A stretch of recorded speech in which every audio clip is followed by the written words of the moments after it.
Hello football কাকা, কি অবস্থা সবার? আশা করি সবাই ভালো আছেন। ব্যালন ডরটা একটা সময় মেসি এবং রোনালদো তাদের পৈতৃক সম্পত্তি বানায় নিয়েছিল। একটা সময় মেসি এবং রোনালদো ব্যালন ডরটা যেন এক সিজন মেসি এবং এক সিজন রোনালদোর জন্য বরাদ্দ ছিল। বাট মেসি এবং রোনালদো যখন ইউরোপ ছেড়ে চলে গেছে, তারপরেও কিন্তু মেসি এই ব্যালন ডরে থাবা মারছে। গত সিজনেও কিন্তু সে ব্যালন ডরটা কেড়ে নিয়ে চলে গেছে, চুরি করে নিয়ে চলে গেছে, বিশেষ করে চুরি করে নিয়ে গেছে। এবং ফিফার বাপ তাকে ইনফান্তিনো হাতে ধরাই দিছে। তো চোর চুটকারা ব্যালেন্ডরটা নিয়ে চলে গেছে এবং এই সিজনে আর চুরি বিদ্যার সুযোগ নাই। এই সিজনে ব্যালেন্ডর পেতে যাচ্ছে নতুন একটা নাম। এই সিজনে ব্যালেন্ডরটা পেতে যাচ্ছে নতুন কোন তরুণ তুর্কি। এবং সেই তরুণ তুর্কি আসলে কারা? কোন পাঁচজন আছে ব্যালেন্ডর এই লিস্টের সংক্ষিপ্ত তালিকায়? তাহলে 2024 সালের কোন ফুটবল তারকা হচ্ছে এই সিজনের ব্যালেন্ডর জয়ী? চোর চুটকাকে সিটে ফেলে, চোর চুটকাকে একদম লাথি মেরে দিয়া কে হচ্ছে এই সিজনের ফুটবলের অন্যতম সেরা ফুটবল এবং ব্যালেন্ডর বিজয়ী? 5 নাম্বার যে নামটা, সেই নামটা হচ্ছে আমার কাছে মনে হয় সিটির, ম্যানচেস্টার সিটির প্লেয়ার আপনার ফিল ফোডেন। ফিল ফোডেনের এই সিজনের পারফরমেন্সটা রিয়েলি ডিফারেন্ট। গত সিজনে কিন্তু তাদের টিম কম্বিনেশনের কারণে খুব একটা সুযোগ পেত না ফিল ফোডেন, কারণ যখন গুন্দোগান ছিল তখন কিন্তু এক্সট্রা একটা প্লেয়ার ফিল ফোডেন সুযোগ পেত না, যার কারণে গত সিজনে ফিল ফোডেন তার যাত্রা চিনাইতে পারে নাই। বাট এই সিজন যদি দেখেন তাহলে ইপিএল, তারপরে হচ্ছে চ্যাম্পিয়ন লিগ, সব জায়গায় সে দুর্দান্ত খেলছে এবং সামনে কিন্তু তার একটা চমৎকার সুযোগ আছে। এবং সেটা কি? সেটা হচ্ছে ইউরো লিগে। এবং ইউরোতে যদি সে ভালো কিছু করতে পারে এবং তার কিন্তু ব্যালন ডর জয়ের সম্ভাবনা থাকবে এবং সে আছে 5 নাম্বারে।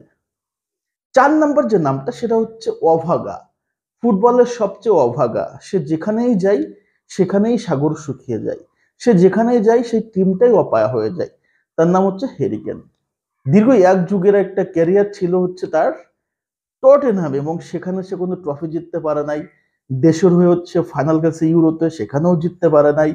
বায়ার্ন মিউনিক একটানা 12 বছর আপনার বুন্দেস লিগা জিততেছে এবং সেখানে যখন হেরিকেন যোগ দিছে তার পারফরমেন্স কিন্তু দুর্দান্ত। সে 40+ গোল অ্যাসিস্ট করছে।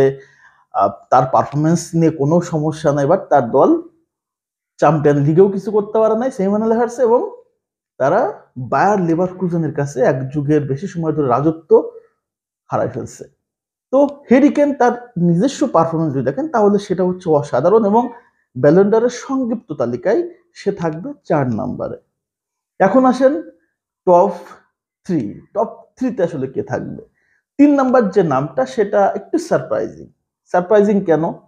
কারণ সে আপনার চ্যাম্পিয়ন লিগেও আসলে ভালো করার সুযোগ ছিল, ফাইনাল খেলার সুযোগ ছিল, সেটা কিন্তু হাতছাড়া করছে। সামনে তার ইউরো আছে, সেখানেও কিন্তু তার একটা চান্স আছে।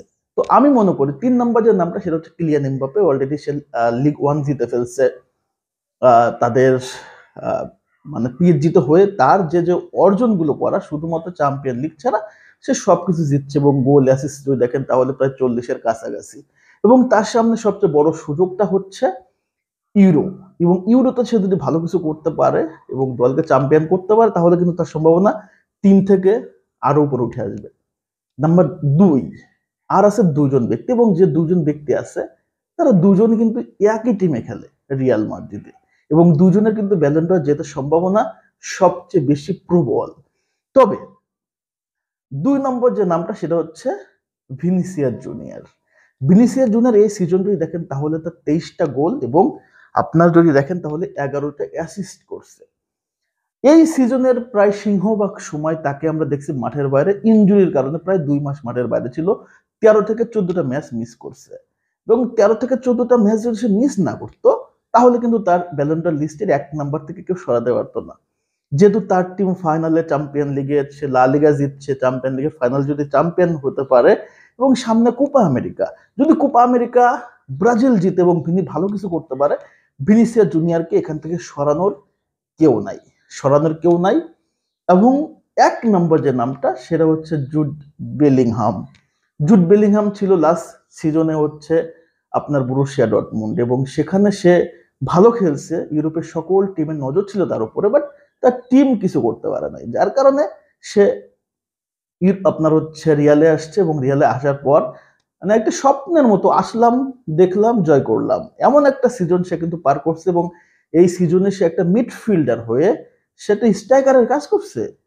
সে 23টা গোল এবং 11টা অ্যাসিস্ট করছে এবং মিডফিল্ডে দুর্দান্ত ছিল। তবে তার পারফরমেন্সটা লা লিগাতে দুর্দান্ত, বাট চ্যাম্পিয়ন লিগের কোয়ার্টার ফাইনাল, সেমিফাইনাল তার পারফরমেন্সটা খুব একটা ভালো ছিল না, সাদামাটা ছিল। এবং এই জায়গাটায় ভিনিসিয়াস তার চেয়ে আগাই গেছে। ভিনিসিয়াস জুনিয়র চ্যাম্পিয়ন লিগের নকআউট স্টেজে দুর্দান্ত খেলছে সিটির সাথে এবং বায়ার্নের সাথে, এবং সিটির মাঠে, বায়ার্নের মাঠে সেখানে কিন্তু সে দুর্দান্ত করছে, যার কারণে তার এক্সট্রা অ্যাডভান্টেজ থাকবে। তারপরে জুড বেলিংহামের এক্সট্রা একটা সুযোগ আছে, ইউরো যদি জিততে পারে তার দল ইংল্যান্ড, তাহলে কিন্তু জুড বেলিংহামেরও চান্স চলে আসবে। তো আমার যেটা মনে হয় যে এইবার ব্যালন ড'রের সংক্ষিপ্ত যে 5 জনের লিস্ট আছে, আমি যদি বলি 1 নম্বরে হচ্ছে বেলিংহাম, 2 নম্বরে ভিনিসিয়াস জুনিয়র, 3 নম্বরে হচ্ছে এমবাপ্পে, 4 নম্বরে হ্যারি কেন এবং 5 নম্বরে ফিল ফোডেন। এবং এখান থেকে যদি পিক করতে বলে আসলে কে আপনার এই সিজনে ব্যালন ড'রটা পেতে পারে, আমার পছন্দ বা আমার মনে হয় যে সকলের ভোটটা ভিনিসিয়াস জুনিয়রের দিকে আসবে। তবে ভিনিসিয়াস জুনিয়রের চ্যাম্পিয়ন হইতে হবে এবং কোপা আমেরিকাতে ব্রাজিলের ভালো কিছু করতে হবে, তাহলেই সম্ভব। এবং দীর্ঘ প্রায় 1.5 যুগ পরে ব্রাজিলের কোনো ফুটবলের হাতে ব্যালন ড'রটা উঠবে। এবং লাস্ট যখন ব্যালন ড'রটা পাই রিকার্ডো কাকা 2008 সালে, এরপরে কোনো ব্রাজিল প্লেয়ার কিন্তু আর ব্যালন ড'রটা পায় নাই। সো দেখা যাক কি হয়।